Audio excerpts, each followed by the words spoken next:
अस्सलाम वालेकुम, मैं हूँ सना और आप देख रहे हैं सनम फूड वाईटी मेरा चैनल। और आज मैं बना रही हूँ आलू और बैंगन के क्रिस्पी मज़ेदार से पकोड़े। ये मैंने बैंगन लिए हैं और इसको छील के इस तरह से मैंने गोल गोल राउंड में काट लिया था स्लाइस में, और इसी तरह से ही मैंने आलू को काट लिया है। चलिए आइए स्टार्ट करते हैं। आधा पाव मैंने बेसन लिया है, इसके अंदर आधा चाय का चम्मच हल्दी, एक बड़ा चाय का चम्मच कुटी हुई मिर्चें, आधा चाय का चम्मच जीरा, एक बड़ा चम्मच कुटा हुआ धनिया का, आधा चाय का चम्मच अजवाइन, आधा चाय का चम्मच नमक, आधा चाय का चम्मच चाट मसाला और 3 से 4 मिर्चों को मैंने कूट लिया था। आप चाहें तो बारीक बारीक काट भी सकते हैं। इन सब चीज़ों को हम अच्छे से मिक्स कर लेंगे, तमाम मसालों को। इन तमाम मसालों को अच्छे से मिक्स करने के बाद इसके अंदर हम पानी ऐड करेंगे। थोड़ा थोड़ा हमने पानी इसके अंदर डालकर और इसको अच्छी तरह से हमने घोल लेना है। ये देखें, इस तरह से मैंने इसमें थोड़ा थोड़ा सा पानी ऐड करके हमने इसको चम्मच की मदद से अच्छी तरह से मिक्स करके हमने इसका अच्छा सा एक बैटर बना लेना है। ना ज़्यादा पतला हो और ना ही ज़्यादा गाढ़ा हो। हल्का हल्का सा हमने इसमें पानी डालते जाना है और इसके चम्मच की मदद से हमने मिक्स करते जाना है। एकदम से ज्यादा पानी नहीं डालना, ना हमने इसको ज्यादा पतला रखना है और ना ही ज्यादा गाढ़ा होना चाहिए। इसमें थोड़ा सा पानी और ऐड करेंगे और अच्छे से इसको मिक्स कर लेंगे। ये देखें, इस तरह से आहिस्ता आहिस्ता इसमें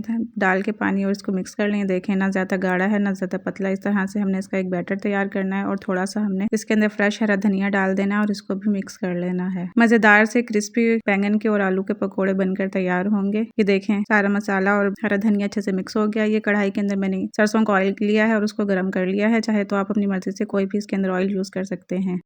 ये बैंगन के हम सबसे पहले बनाएंगे, उसको हमने बेसन के अंदर कोट करके हमने घी के अंदर डाल दिया है। ये देखें, बारी बारी हमने सारे बैंगन के ऊपर इस तरह से बेसन को कोट करना है और हमने इसको ऑयल के अंदर डाल देना है। और एकदम से इसके अंदर चम्मच नहीं चलाना, नहीं तो ये आपस में जुड़ जाएंगे और चिपक जाएंगे और सारा मसाला इसके उतर कर घी में चला जाएगा। जब एक तरफ से इसको हल्का सा कलर आना शुरू हो जाए तो हमने फिर इसको चम्मच की मदद से अलट पलट करने हैं और एक प्यारा सा गोल्डन कलर आ जाए तो हमने इसको निकाल लेना है। ये देखें, इस तरह से सारा ऑयल इसका निकल जाएगा और फिर इसको हम प्लेट में निकाल लेंगे। मज़ेदार से बैंगन के पकोड़े पककर हमारे पास तैयार हैं।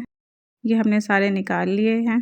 ये देखें, बैंगन के पकोड़े तैयार हैं। इसी ऑयल के अंदर अब हमने जो आलू काटे थे वो भी हम इसके अंदर इसी तरह से, जैसे हमने बैंगन के बनाए हैं, इसी तरह से आलू बेसन के अंदर कोट करके और वो भी हम घी के अंदर डाल देंगे।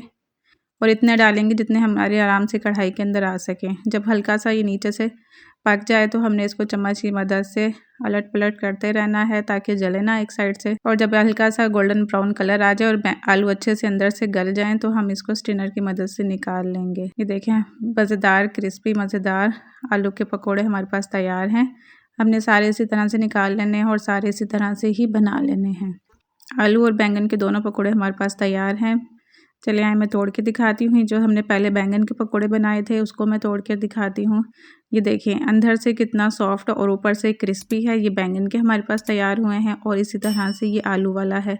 बिल्कुल देखिए, अंदर से आलू पक चुका है, गल चुका है और मज़ेदार से पकोड़े हमारे पास आलू और बैंगन के पककर तैयार हो गए। वीडियो को जल्दी से लाइक कर दें और कमेंट्स कर दें। अल्लाह हाफ़िज़।